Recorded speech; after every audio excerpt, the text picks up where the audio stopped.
In an industrialized nation like the United States, health outcomes are supposed to improve over time. However, a woman giving birth in America today is 2 to 3 times more likely to die of pregnancy complications than her mother was. And today we're having a conversation that has shaken the maternal health community to its core. Dr. Janelle Green Smith was the best case scenario pregnant patient. She was a nurse midwife, a doctor of nursing practice, an adjunct professor, and a beloved maternal health advocate who assisted in over 300 births. And yet she did not survive her own maternal journey and died from complications following preterm birth, leaving behind her husband and their first child. She was only 31 years old. Her death has sparked critical questions. How could this happen? And how can we prevent deaths like this in the future? Today, I'm joined by Dr. Rachel Villanueva, board certified OBGYN, the 122nd president of the National Medical Association, double Yale alum, and the first OBGYN advisor to Expect, which is the only maternal fitness platform where every workout is reviewed by OBGYNs, and Dr. Jemine Wayman, Doctor of Nursing Practice and Certified Nurse Midwife, currently caring for families through the Oula model at Stamford Health. Dr. Wayman, we'll start with you. Dr. Green Smith was indeed the best case scenario. When you, a fellow certified midwife, heard about her death, what was your reaction? I have to tell you, it took a moment for me to digest it. I was appalled, offended, angry, heartbroken, devastated. I felt like it was unacceptable. And I echo the words of our National Black Nurses Association and American College of Nurse Midwives when they stated like her death is a reality of the long confirmed data that Black women, regardless of education, profession, expertise, or proximity to healthcare, remain at disproportionate risk during pregnancy and childbirth due to systemic failures in care. And so she was a scholar, she was an educator, a maternal health advocate. She was rooted in advancing safe, respectful, and evidence-based care, and none of this shielded her from this. So it's very disappointing, it's disheartening, and it just tells us that we still have a need in our community and within our professional community. We have a need to protect these moms and these babies and to have more conversation to have, push advocacy on our patients so that they speak up, that they are in an environment where they feel comfortable to speak up. So I was really bothered by it. I mean, to think that she's so young, amazing, and her husband, lost a wife and gained a daughter. It's just where it should have been great. It should have been a happy moment in their life, a transitional moment. It was indeed transitional, good and bad. And so that for me was just heartbreaking, heart-wrenching. Thank you. Thank you for that. Dr. Villanueva, when someone like Dr. Janelle Smith Green, educated, medically informed, an advocate who knew the warning signs, dies from childbirth complications, what does that tell us about the failures in maternal health? Well, we know that we have a broken healthcare system, and we have a system that, particularly for people of color, was never meant for us. We weren't allowed to be in hospitals. We weren't taken care of well for a very long time. And I think those systemic practices still pervade the healthcare system today. And so I think it shows us that as we continue to advocate for maternal health, we also have to drill down to the racism within our society and within our healthcare system that really causes this, because we are not different from white people genetically. We are more similar, right, genetically, and we know that, and that's been proven scientifically, right? So it's not that we're different in that way, but there are things that have caused us to have worse outcomes and health disparities that are structurally embedded within our society and within the healthcare system. And I think those conversations are always difficult to have. They get people offended, they get people riled up. And I think we have to say, like, we're not personally attacking, members of other races, or we're not personally attacking the healthcare system. I guess we're just highlighting what is an issue, and we have to discuss what the reality is. I mean, this is a person that knew everything. She was educated. She was educating other people. We've lost such a bright light in our community as healthcare workers for maternal health, her family, her child. The loss is a ripple effect throughout the whole Black community and throughout the maternal health care community. So I think we have to really take that lens that it's difficult to look at ourselves because we work in this system, so we know that it's broken, but we still have to talk about it and we have to recognize it because these things are happening on a daily basis. And that's what's also unfortunate. This wasn't like a complete one-off. This happens in our community every single day. We're losing bright lights in our families and in our communities. Yeah. In this conversation today, we are intentionally bringing together an OBGYN and a midwife to show that there is power in unity. But the reality is trust in our medical system is fractured. And Dr. Wayman, we were talking about this earlier. What do you say about the current state of trust, and how do we bridge the gaps between OBs, midwives, and doulas to present a unified front for our mothers? We talked about this earlier, and one of the examples I gave is I live in Connecticut, and I have begun doing community baby showers. And to do that, you have to tap into different worlds: the doula's world, the OB world, the CNM world, which there shouldn't be separate worlds, right? We're all doing the same thing. But as I was doing that, it's when I realized how divided we are. I realized, like, well, I won't work, I will come, but I won't come if this midwife is coming. And I was really floored to hear that. I've been in practice for over 19 years, but I'm in a private practice, and I'm now, as I'm maturing in my profession, beginning to get more involved in the community that I reside in. And so to see this was really heartbreaking for me. I think that we as providers have to unify and unite. We have to be clear. We have to take it personal, but not personal to the point where it has to be my way, not your way. We have to be flexible. We have to understand that we are all striving for the same goal, which is a healthy mom, healthy baby.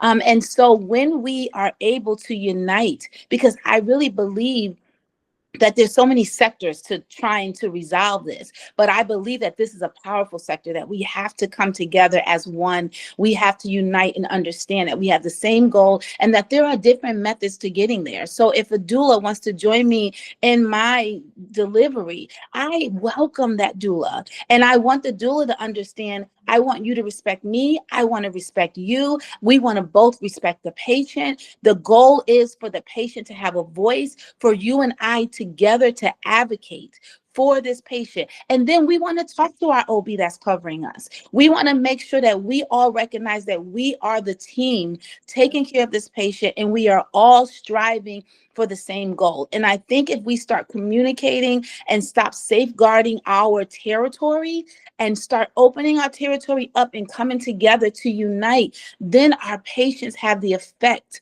of advocacy. They have the effect of education. They have the effect of clear communication. And these are the things, these are the bottom, the baseline, the foundations that we need to build on, because then we can fight against the racism. They're not coming in afraid to speak on that. The doula is not coming in on defense to talk to another provider, the midwife, the OB.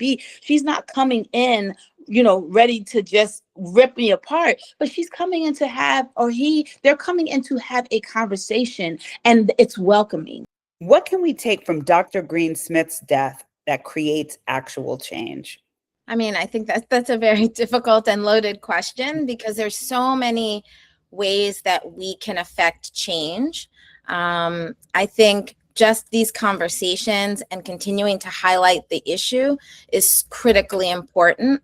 Not to think that, because of all the other craziness that's happening in the world, this is not still an issue. It's still very much an issue, and still worse for women in general, and for women of color and Black women, it's exponentially worse. So I think bringing together, having these conversations, bringing together different parts of the healthcare workforce, doulas, midwives, OBGYNs, as Dr. Wayman said, we will never combat this if we do not come together. We need every single person working together, and every single person has such a critical role. But I think, it's unfortunate, I think, especially for Black women, we really shouldn't have to police our own health. But I think it is important to understand that 80% of maternal deaths are preventable. And what can we do? What are the risk factors for something like preeclampsia? What are the risk factors that you can actually change before you become pregnant, right? How can you help yourself have a healthy pregnancy? Again, it's terrible that we have to tell Black women that they have to police their own health and their own pregnancies, but that's really what we have to do. And that's one of the things that we can do, is helping to make sure that our community, the family members, the partners, patients are all aware of the things that they can do ahead of time to decrease the things that make them at high risk. Yeah. Right. And I think again, I hate that we have to do that, but we do in our community. And so for me, I just like to make sure that my patients are well aware of the things ahead of time when they're even talking about becoming pregnant. Those are things. What are those things that you highlight? Well, the things that make them at high risk, for example, for preeclampsia, right? So chronic high blood pressure. And we know that Black women are more likely to high blood pressure and more likely to have undiagnosed high blood pressure, right? And so it is making sure that you're as healthy as possible when you're even thinking of becoming pregnant, right? Do you have any other risk factors? Are you diabetic? We're more likely to be diabetic. Do you have an autoimmune disease? Is this your first pregnancy? That is a moderate risk factor, right? Are you a Black woman? Now, that's a risk factor because of the racism in our society, but is a risk factor. Low socioeconomic status, that's a risk factor, not because we're different in some way, but because perhaps there are health inequities that make you, that have caused you to have other health conditions that may make you at high risk for having preeclampsia. Even just having multiple pregnancies. There's so many things that, well, you can't really do anything about multiple pregnancies, but just knowing what things are risk factors and knowing what things you can actually change before you become pregnant that can make you at less of a risk of putting yourself in a high risk category. Right. Absolutely. Thank you so much for that. And Dr. Wayman, what are your last words on how we can catalyze to prevent future death? Yeah, I agree with what was said. I think that education is a huge role, educating prior to, pregnancy, and helping moms or people that want to become moms, helping them understand that, diet matters. What is your genetic, what is your history? And knowing that, not being afraid to speak on that.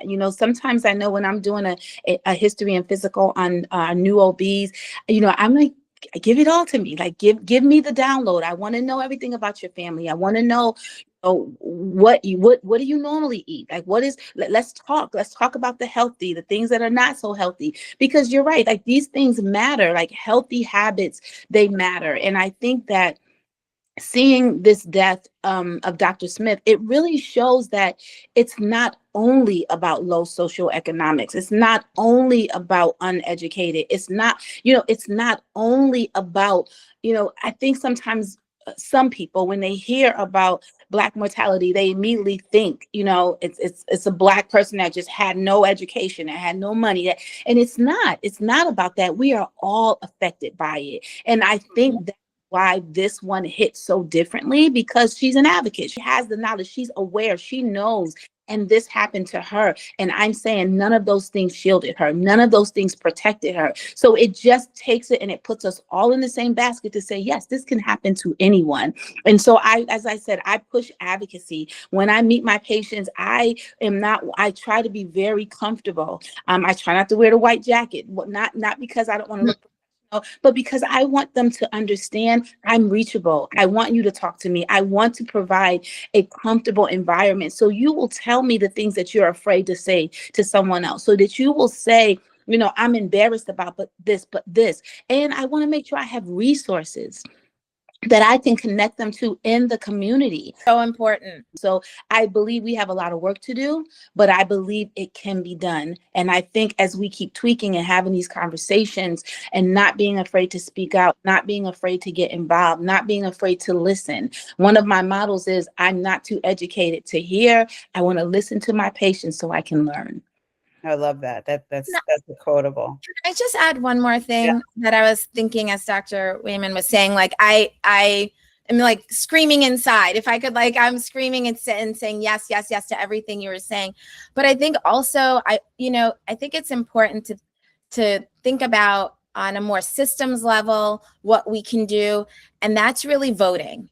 And that's voting people in office. There are a lot of people in Congress there's the Momnibus Act, Representative Robin Kelly has an act, Underwood, there are a lot of people trying to advocate for maternal health and making sure that we vote people in office that really think that this is an important issue. Yeah. And so I think also just voting and making sure that we vote people into office that will put systems in place that support maternal health across the board, will support communities that are under-resourced, and will really start to tackle this from a different angle. Obviously, we're coming from it from a medical angle, but really, we have to tackle it really from all different angles, as Dr. Wayman was saying. You're absolutely right. And thank you for that. And that's so much of why we do this work at Expect. It's not just on the individual mother level, but we're also working in the policy space to advocate, because there are systems level problems where we're not looking at the upstream causes of these complications. And for us, from our perspective, we believe that maternal fitness needs to be covered by insurance because of 100%. decades of research that shows that when you exercise before, during, and after pregnancy, and I'm so glad you brought up even before going into pregnancy, you have much better outcomes for yourself and your baby, and it needs to be accessible. So that is the Expect perspective on this. And so thank you both so much for taking the time today. And Dr. Green Smith's legacy must be more than her death becoming another data point. She fought for mothers. Now we need to fight for the change that could have saved her. So Dr. Villanueva, Dr. Wayman, thank you both for joining in this very important conversation. Thank you. Thank you for having us.